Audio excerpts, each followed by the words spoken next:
Welcome to Abuelas en Acción, a multicultural podcast for a common good.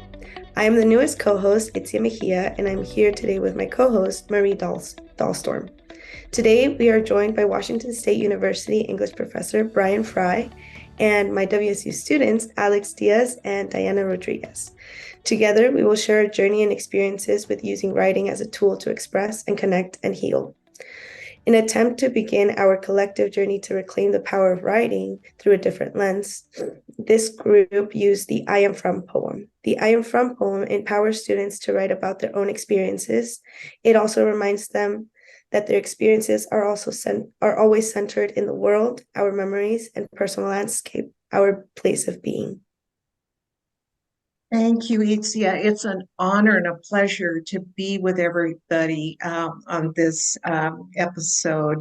In early June of this year, our sister organization, Familias en Acción, held its 14th annual Latino Health Equity Conference with the theme, Building Climate Resilience. We wanted a different experience for attendees, one that was hopeful and strength-based. Not a climate conference based on fear. We hear enough fear and doom and gloom from the media. We wanted our conference to cultivate and nourish healing circles of active hope for climate action in our communities. We wanted to draw from our indigenous knowledge and our ancestral roots to tell our sacred stories of cultural and spiritual strength for our resilience and well-being. We also wanted to identify creativity within ourselves, nuestra sabiduría, conocimiento, for climate healing through our resilience, our trauma, and also our grief. And we wanted to draw from our creativity to expand our acts of climate resistance and rebellion. Abuelas en Acción was so honored to partner with Washington State University in Pullman, Washington, the Mariposas Poderosas program from the Undocumented Initiatives program, and Professor Bryan Fry to facilitate writing and storytelling at our conference. And so we drew from esteemed climate activist and Buddhist scholar, Dr. Joanna Macy, her spiral for the journey to active hope to guide us.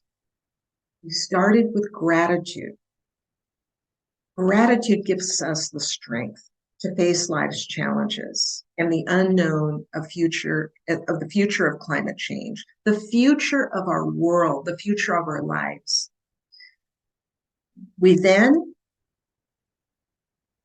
Next, we went to honoring our pain for the world. And, we'll talk about that. Bryan will talk about the importance of giving ourselves permission to look at what's hurting and to do it in a way that feels right for us. We know that our world is hurting. We know that global warming is happening. And so what we needed to do was to honor our pain, to hear our sadness and our fears and anguish to what is happening in the world. Because what we do by honoring and recognizing our pain is we enhance our empathy and compassion through our pain. The next was seeing with new eyes. We're never alone. And we Latinos know that. We draw strength from our familia, our cultures, our ancestors, and the knowledge of our indigenous knowledge and our creative imagination. We join with our communities to discover new possibilities and the power we have to act. And then lastly, we go forth. We take action. Our vision becomes clearer and we're strengthened. We are braver and committed to what we can do for the healing of our planet and for the healing of our communities.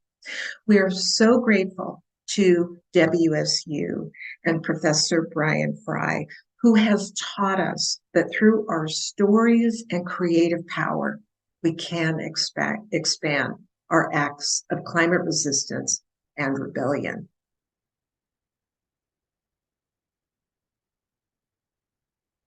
Itzia, you're on mute.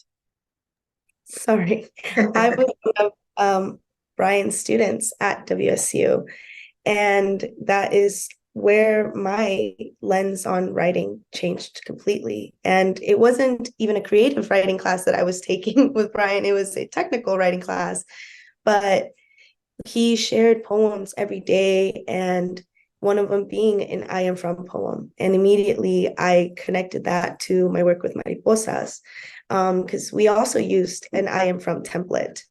So I know that after working with Bryan, my understanding of writing completely changed, and I began to use it as a tool to journal and not feel so intimidated about it. So Bryan, could you tell us about this perspective that you have on English and writing and how we use it as a tool? Sure. Thank you, Itzia. I'm so glad that you're still writing.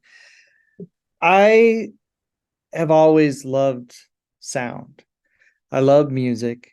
If you ever talk to my wife, she says if our fire alarm goes off, I might not make it because I might be dancing to the beat of the beep beep. I've always loved music, and I've always loved the voice, the human voice. When I was a kid, I would sit around the table and listen to my aunts and uncles tell jokes or argue politics, and I'd go back to school and I would practice not just rehearsing what they said, but speaking in their voice with their intuitions. And as I started to educate myself, and I went to grad school, and I studied poetry and then started teaching poetry, I wanted to make this love of language at the center of the class, and thinking about music and sound. Every word that we speak is simply a sound that we attribute to meaning. And when we put those words together, we can create amazing sentences and paragraphs and speeches and essays. But at some point, we forget that every time we speak, we make music.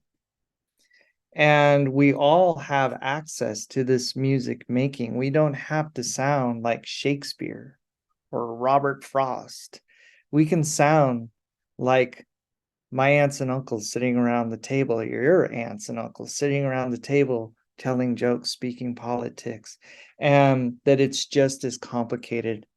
If you're speaking English, if you're speaking in Spanish, if you're speaking in Spanglish, or if you have more than two languages, that it's all part of that music. And so when you enter into a classroom, when you enter into my classroom, you already carry with you everything you need to make poetry. Thank you, Bryan. Bryan, you have the gift for engaging your students. And we are blessed at Abuelas to have gotten to know you, and we are committed to utilize our podcast as a way for you and your students. Itzia, of course, is our co-host now. We're so blessed to have her.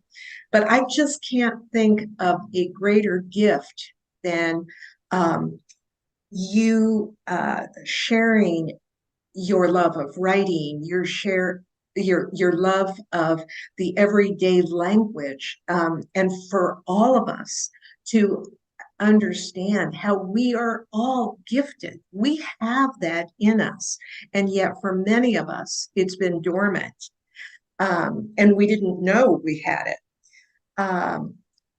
The comadres of Abuelas en Acción During the past year, we've had the honor of participating in a poetry writing group that you have facilitated to tell our stories. You guided us through writing prompts that allowed us to remember our roots, our strengths, but also our challenges. Bryan, would you be willing to share with our listeners a writing prompt that draws us from our senses and why this is such a powerful writing experience for us? Sure. And I can start by sharing the prompt that we had, this I am from prompt, because it comes from George Lyons poem, and it was republished with the prompt in Writing in Resistance. I can't remember the name of the book. But it is a simple list poem. And in poetry, in prose, when we're writing, really good writing depends on images. And where better to find images than our memories? Because we choose, when we take in our memories, what to keep and drag into adulthood. So when we think about the past, when we think about a parent or a brother or a sister or the first day of kindergarten, usually what comes into our head is it's flushed with certain images that we remember. And when we say image in poetry, we don't just mean sight. We mean all the senses: sound, touch, smell, the feels. And so the list poem is just creating a list based on memories. And I did it myself, and I remembered the meadowlarks and the sounds of the meadowlarks. And from my hometown in eastern Montana, the prairie, and makeshift baseball diamonds. And I think about my father. I remember his crooked smile. He always had a sense of humor, and my mom was always singing a little bit. So my mother's collection of songs, and you just put this together. I'm from the prairie and makeshift baseball diamonds, and hey, batter, batter, hey. I remember they used to chant that. I'm from my father's crooked smile and my mother's collections of songs, from my grandmother's hands working flour in a bowl. So that's how it kind of works. And instead of having rhyme, which can kind of we're really good with rhyme. We understand rhyme, but sometimes it can become a little bit tedious in a poem. So that I am from that keeps coming back kind of replaces the rhyme and keeps everything together, and you can use it with some variation. What happened when we wrote our poems, some people opened up some doors that were a little more painful, and I wasn't prepared for that, even though I've done teaching for a long time. But I am, I have had that conversation with students. We depend on memory, especially in nonfiction type of poems, and memory-based poems. And sometimes we open doors that we're not ready to open. And, you as a student get to ultimately always decide, are you willing to go through that door or not? For some writers, they use those doors as a way to deal with pain, trauma. And they find that when they learn how to articulate their story, when they learn how to tell their story, it empowers them. It's a way of healing. And I was amazed with what you guys took from that. And people came back. And here's the greatest moment for me. You read your poems, and it was emotional. Not just because of those doors we're talking about, but just because some people thought they couldn't write poetry, and there they did it, and they shared it, and they were poems. They were beautiful, and they sang. There was music in them, and to be able to provide that accessibility, we love, not everybody, but a lot of us love language. We like to tell a good joke. Or we like to share a story that happened earlier in the day. And so that instinct of liking to use words to create meaning. Sometimes it gets, what's the word, beaten out in this classroom when we talk about poetry, because there's this one size fits all that kind of, it all sounds like a Hallmark card. And I don't want Itzia and my students to sound that way. And I didn't want Maria and the other students in the other colleagues in the little Zoom meetings that were sessions we were having to sound like a Hallmark card. I wanted you all to sound like you. So did I get to the answer to that? So a prompt could be just as simple as creating a notebook with memories. And then you just create notes when they come to you. And then when you're ready, you might write a poem that's based on a memory and just try to stretch it out. Here's an example from one of my favorite poets, Lee Young Lee, from his, he's a Japanese American poet, and he has a book called Rose. And here's his memory. Early in the morning, while the long grain is softening in the water, gurgling over a low stove flame, before the salted winter vegetable is sliced for breakfast, before the birds, my mother glides an ivory comb through her hair, heavy and black as calligrapher's ink. She sits at the foot of the bed. My father watches, listens for the music of comb against hair. My mother combs, pulls her hair back tight, rolls it around 2 fingers, pins it in the bun to the back of her head. For 100 years, she has done this. My father likes to see it like this.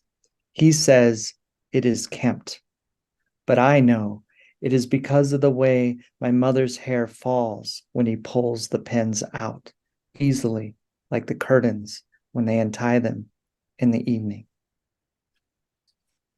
Oh my gosh. Beautiful. You sense it when you're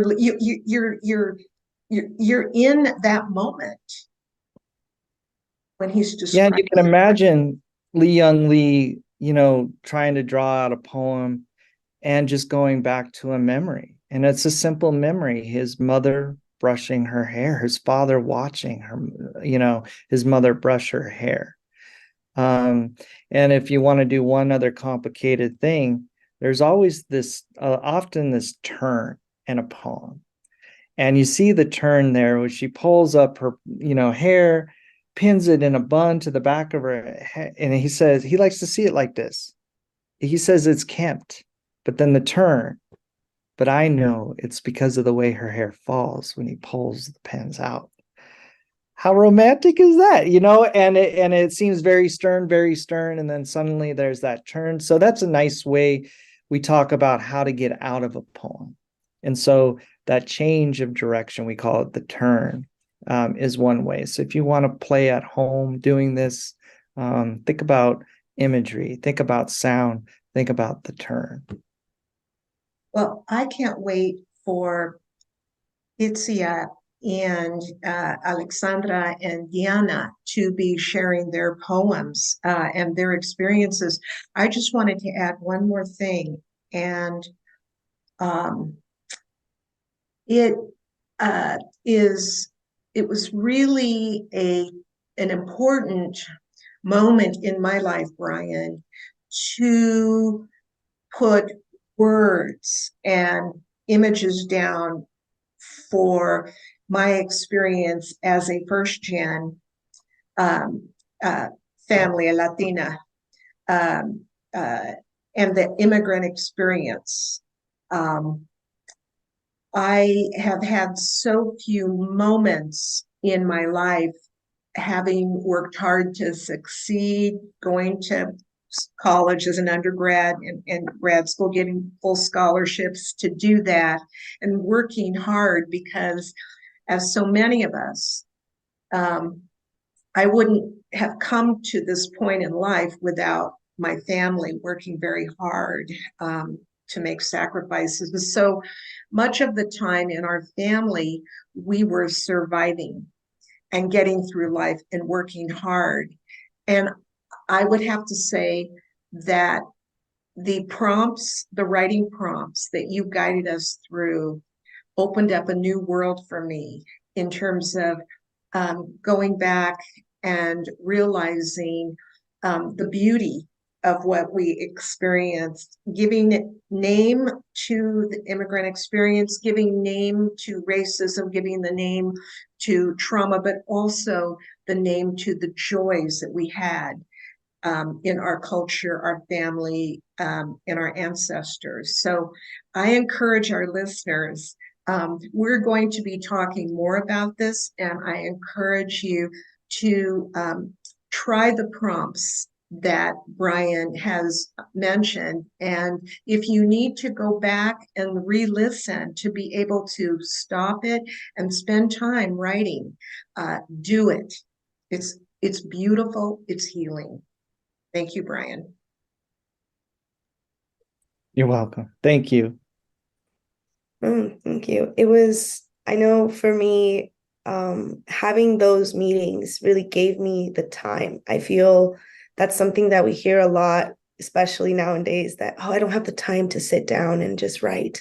I don't have the time to just try to do something for my own health and my own growth, and especially my own mental health. And I think when we had those meetings, providing that specific 30 minutes to an hour where the purpose was for us to experience this and learn something new and create and heal. And like Bryan said, walking through those painful doors and just realizing that although we have sacrificed so much or have worked so hard, we have worked in that sense that it's brought us through those doors, and it has helped empower us to keep going and building that resilience.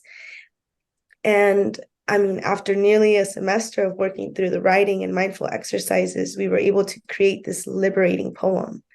And I wanted to turn to Alex and Diana and kind of hear a little bit about their experience with writing a poem. And I know many of them had shared that they had never written a poem before. They didn't see themselves as poets. And so, yeah, I don't know, Bryan, do you have something to add before we get to hear their experiences? Yeah, I want to add one more thing for anybody who wants to try. Say something, the memory poem or just the list poem that we created, the I am from. Creating those lists of memories and just trying to make the details as vivid as possible. And then just adding the I am from, and sometimes in repetition, we like to add variation. So the I am from can get tedious. And so sometimes you can just drop the I am and be from, and then come back to the I am from. And that's kind of how that works. So that's one tip for anybody who wants to write a type of poem. And then a question that I often get, because one of the other things you can include in addition to your senses is the sayings that your parents may have had or grandparents. My parents always said, be home before the lights come on. And you can add those in. I'm from be home before the lights come on. And there's food at the house, that kind of thing. So one of the most common questions that I get is, can I use Spanish or another language in the poem? Yes. If that's the language your parents, your grandparents, whoever you're including in the poem, please add it, because that's the music that's you bring with you when you come to the classroom. Yes. Thank you, Bryan. And I know when we were writing these poems, you shared with us to kind of close our eyes and just think back to one memory. And then we went through each sense. What do you see? What do you feel? What do you hear? What do you smell? And we wrote that list, like you said. And I know we kind of had that conversation with the students as well, and how sometimes you will bump into maybe you are thinking back to a memory and then you remember that something sad happened or something traumatic that you kind of connect that. Maybe it's not that specific memory, but maybe during that time. And so, Diana and Alex, you guys can, whoever wants to jump in. How did you kind of flow through that, and what challenges did you face when trying to look within to express ourselves and heal through poetry? Yeah, it was at first it was very difficult for me to just be able to sit down and do nothing, like be still and look within my memories. That was something very challenging because um I'm used to being doing something all the time with my hands, like doing multiple things, multitasking. So just sitting down and looking within was pretty challenging for me. It's also like looking at the hidden memories that have been suppressed for such a long time was another challenge. Yeah. Yeah, like Diana said, one of the most challenging parts for me was to just sit down and think. And then once already like recalling my memories, one memory would lead to another one. And then I would remember things that I didn't even like I had forgotten about. And it was just very nice to remember, but it also made me very emotional. Mm. Bryan, I know we had, maybe Diana will also share and Alex will share some ways that they kind of overcame that and kind of moved past and kind of reclaimed that memory in a way where you can add your own meaning to it, in the sense that, trying to make it empower you instead, or be able to heal from it. What were your experience with that? Mine personally? Yeah.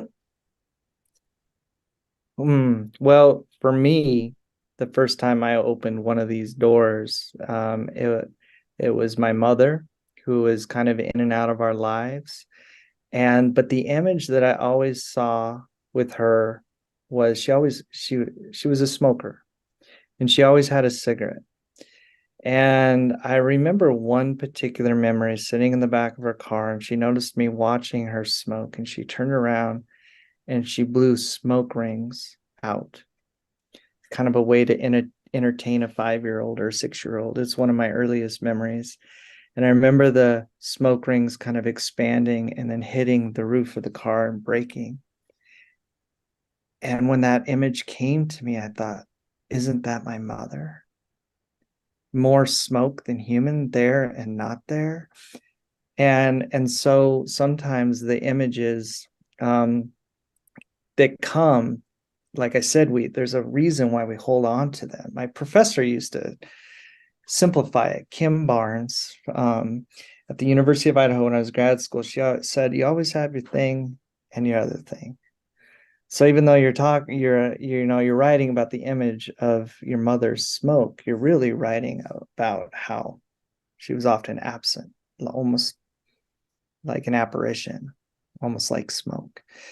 And so those images can empower. I end up writing an essay called My Mother's Smoke. And when I was done, I felt better than any therapy session I'd ever had. I felt like I can finally tell the story of my childhood and my mother. I had a similar experience with that issue of forgiveness. And I had never spent much time going back and looking at forgiveness, but writing about it was so empowering, because once I spent time with forgiveness, it was sort of like it was lifted from me. Any uh, resentment that I had, and I was able to see through my forgiveness um, that I wouldn't be the person I am today if it hadn't been for those experiences. And I'm not condoning the experiences, but I'm saying that I finally had the freedom to be able to embrace my experiences and become more empowered as a result of that. And Alex, I think you mentioned using writing and taking the time to do it, and you, Itzia, too, is it's very, very powerful, and it's free. Free therapy. Diana, Alex, something to add? Yeah, after like getting through that barrier of like, oh no, I don't know how to do this, um, the actual writing part was very like calming, yeah, therapeutic, being able to not only look at like the bad memories, but also look at like all the good memories, like all the things that made me become like the person that I am now. And I'm very thankful for that. And the writing really helped with that as well. Yeah. For me, one of the things that helped me the most, I would say, was actually like this, like writing this poem and recalling these memories, like made me like wonder about more things. So I asked my mom, like things about my childhood, and that I feel like writing this helped us like reconnect a little bit and just like go back to our roots because my mom and I spend a lot of time together. Um, so we used to be very close. And like when we moved here, things started to change a little bit. So writing this definitely was like a little bit like a door back in time for us. Just recalling how life was when we lived in Mexico together. And that was very nice.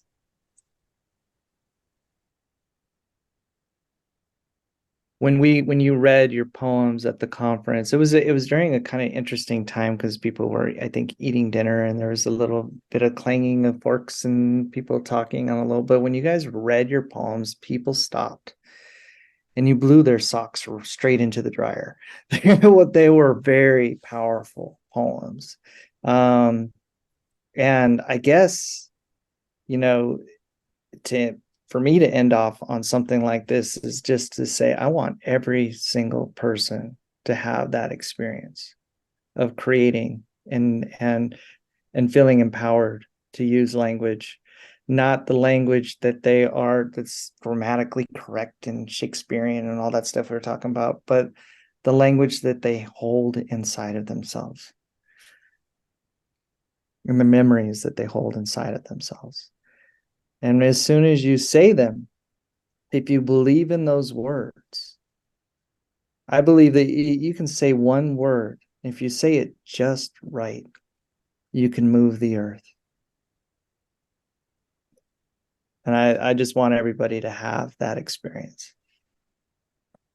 That's beautiful. And how Marie said to our listeners, if you have to pause right here and kind of take in and reflect on the episode so far and maybe write down, even if it's on a napkin, just a little bit of a memory or on your phone. We all have the Notes app these days. So, because it has helped, it's helped a lot. I know for me, my personal experience, like a very distinct memory that I related back to when we were just learning on how to use writing as a tool was in a counseling session that I had where I have difficulty expressing my frustrations or my feelings to my mother. Kind of how Alex said, we used to be very close. And somewhere along the lines, it got very difficult to express my own feelings and advocate for myself in front of my mother. And so something that she suggested was writing a letter. And I sat there in front of paper and I couldn't. I had the words all in my head, but it felt too real to put it down. And I don't think I was ready for that just then. And going through these sessions that we did and the conference and sharing the poem, I was able to do that now. And it was able to kind of sit down, and I didn't write it as a letter. I kind of wrote it as bullet points and blurbs and sketches and little sayings here and there. And it was a big mess, but to me, it made sense. And to me, it felt very liberating. And it felt like something that this time I could share with my mom. And I feel that with learning this tool, like about looking within ourselves and finding our strength and our experience, has brought us a new way to connect and a new way to express. And I wanted to maybe open it up to see if Diana, Alex, and myself would read our poems. And I also have, before we start with our poems, one of our students that also attended the conference and wrote her poem, Raquel, she wasn't able to make it today due to an exam, but she has asked me to read her poem on her behalf.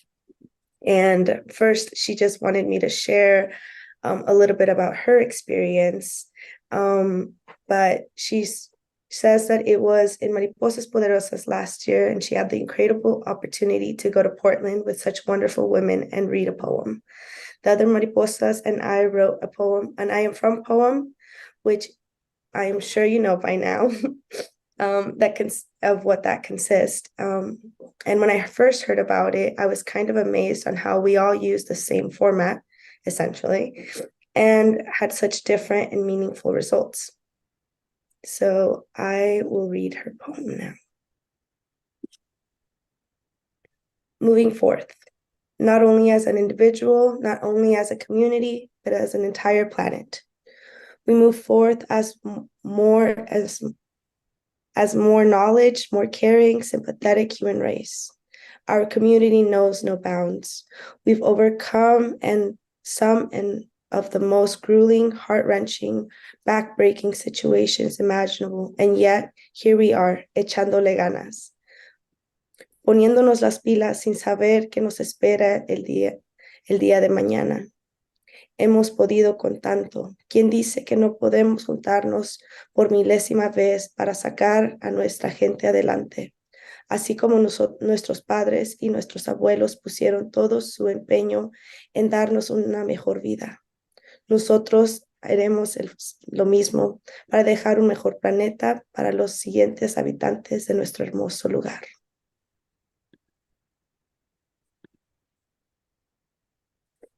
So that was Raquel's poem, and Beautiful. just reading it again has made me emotional.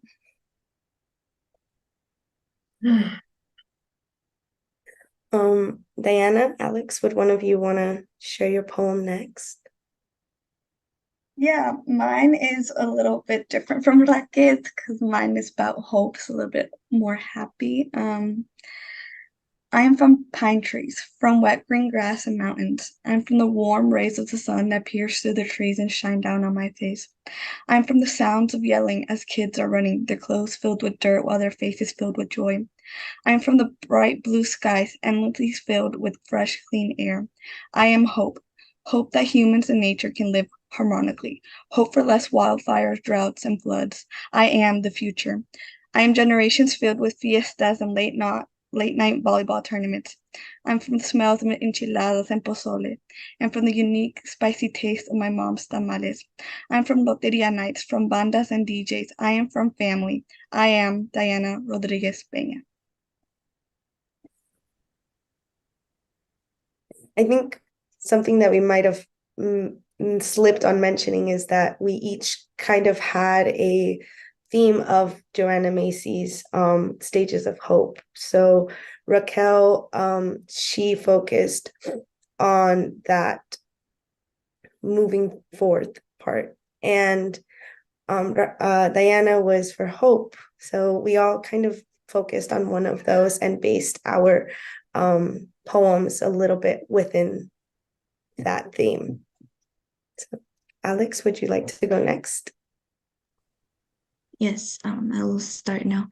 I am from the forged wood bellows that made my family, from heavy rains hitting the metal roofs and the burning summer sun. I am from La Campana, the smell of wet dirt, el calor del comal, del sonido del viento contra los árboles. I am from my grandma's patio, a place full of roses and unforgettable memories from a younger me, from my aunt's kitchen filled with laughter, food, and the warmth of a united family.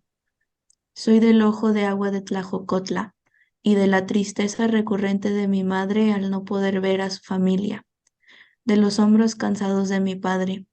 Soy de las oportunidades que ellos me han dado.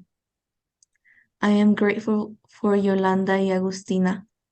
I'm from ponle algo rojo a la niña si no le van a hacer ojo, y de rezarle a San Judas cada octubre, de las fiestas de 15 años y de que con esfuerzo y perseverancia todo se logra. From menudo for lunch and carne de puerco for dinner. I'm from Iguala Guerrero, Mexico, the birthplace of the Mexican flag, land filled with hardworking people, land surrounded by nature and beautiful traditions, land that, although beautiful, carries the sorrows of many, land that carries the burden of guarding it with its soil, the bodies of our lost loved ones forever. I am from the bugambilias y los corrales de vacas de mi familia, de la tierra que siempre guardará mi niñez. Yo soy Alex. Thank you, Alex. Um, I'm not gonna cry, but these poems were so moving, and hearing them again for the second time, it's just as beautiful as the first. I will now be sharing my poem. I am here. I am from las parcelas, from fields of zarzamora y caña, from milpas, nopales y frijoles de la misma olla. Yo soy de las tierras calientes y de aquellas lluvias que te cubren como manta. I am from the coyote, whoever so gracefully carried me on its back through daring mountains, weeping deserts, and angry rivers, dragging my roots across borders and into new lands. I am here. I am from goat heads, sage bushes, pine trees, and basalt, from collecting wild blackberries, and from appreciating every sunset since it means we successfully lived another day. I am from tradúceme esto and si Dios quiere, from uncertainty, yet resilience. I am from my mother's contagious smile and my dad's silent love, from the apple and cherry trees picked by their migrant hands. I am from go back to your country, but I am here. I am from the great mother whose roots have no boundaries, no borders. I am from the soil beneath my feet, which I protect as if it were the one I was born on. I am from giving back and appreciating what we took, from thanking the earth por sus frutos, cuales sus fuerzas me trajeron. I am from gratitude for the opportunities and love the land has given me. I am from the trees whose branches hold my sorrows. I am from the trees, the land, the river, the wind, I am from the great mother who's gifted me life. Yo soy de aquí y soy de allá. Soy de la tierra fría y de los cálidos calores del atardecer. Soy de aquí. And that's it. Oh, I can see why you knocked the socks off people at the conference. We heard nothing but just gratitude from people who attended and sharing the impact of your poetry on them. And I can see why. And I want to make sure people know that I didn't take these poems back to my office and edit them and give them back. I gave the prompt, and Itzia had already done the prompt, so she helped with the prompt, and maybe mentioned a few things about music and memory and those kinds of things, but then you created them from beginning to end. And speaking of editing, the original poem came from George Ella Lyon. I think I said George Lyons. And the book I borrowed it from is called Rhythm and Resistance, Teaching Poetry for Social Justice. It contains numerous prompts, including the Where I'm From prompt that we just heard. Thank you, guys. Beautiful. Oh my gosh. I'm thinking, boy, we ought to put these together and send them out to the world. Yes, Very definitely. powerful. No, I agree. I think it was my first experience with writing poetry or just putting my feelings on paper. And like we expressed earlier, it was very scary, but yet liberating. And I hope that that is something that our audience takes from this episode today. Just how powerful and how we can reclaim writing, and something that to this day, from when Bryan first said it, sticks in my head, and I want to drill it and everyone else's as well, is that Shakespeare doesn't own English, that English is what you make of it and the language. And so I am very, very grateful and thankful for have met Bryan and encountered such amazing people, and worked with this poem and the conference. And just, I think it was a very different experience for a lot of participants as well. And I know that our bigger goal was to create an almost the room that felt we weren't rushing through things, that we weren't just focusing on, oh, the world is burning, there's so many wildfires and we have no water. It was trying to bring change by looking within and changing within. So I'm very, very grateful for this episode and being able to share our poems and our experiences. Yes. Diana, Alex, Bryan, Marie, does anyone have any final thoughts before we wrap up?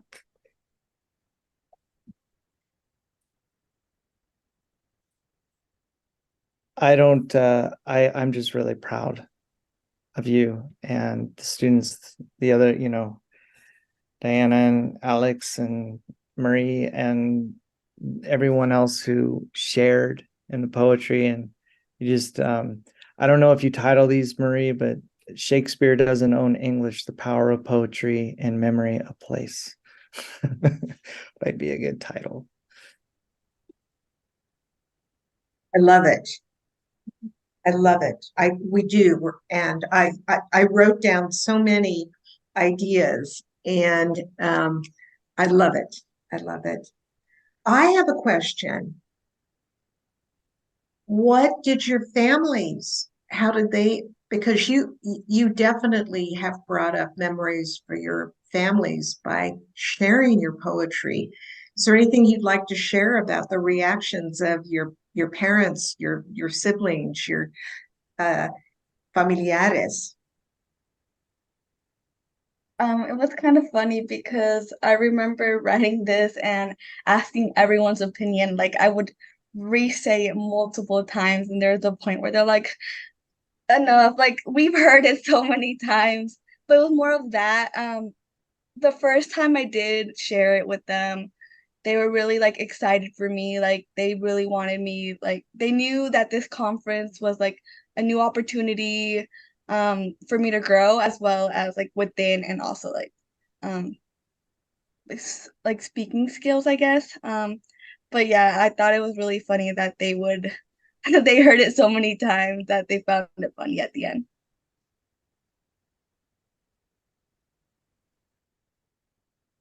For me, I purposely only read it to my siblings.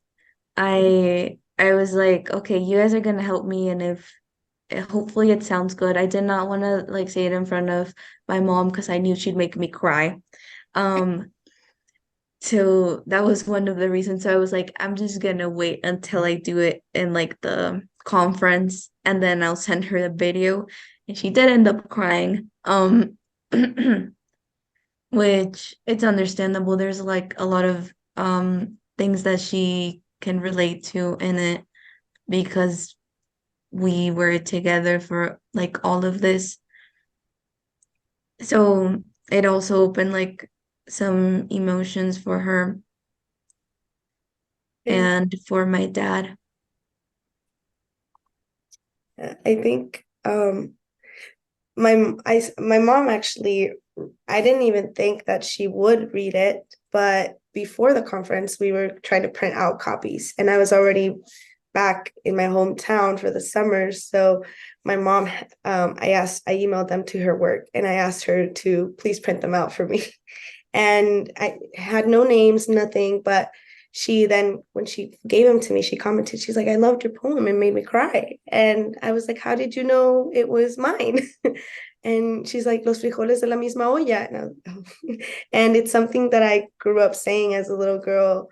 When I would ask my aunts for food, I'd be like, I want beans, but from the same pot as everyone else. I want the same beans every single day that I ask for beans. I don't want any different beans. For some reason, I thought that this pot was just infinite and always full of beans. And so I'd always ask for frijoles de la misma olla. And she felt very honored, I think is what she shared. And I was shocked because I knew it was moving and very touching to me and my experiences, but I oversaw my mom's experiences, and when she read it and how much she related to it as well. And we had a great conversation about just Mexico and our journey here and how she brought us over here and so much that she's had sacrificed. I think I mentioned earlier to Marie that my dad is one of 12. So his whole family is in Mexico. My dad is the only sibling here.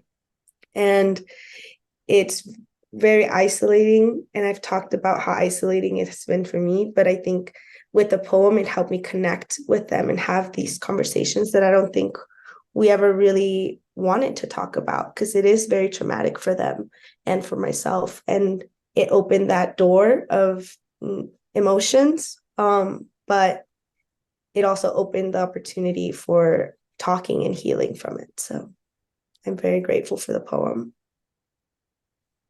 Thank you all for sharing that. And certainly as an abuela, I know that these were gifts that you gave to your familia, and that's it hit their souls. So thank you all, and thank you, Bryan, for being with us today.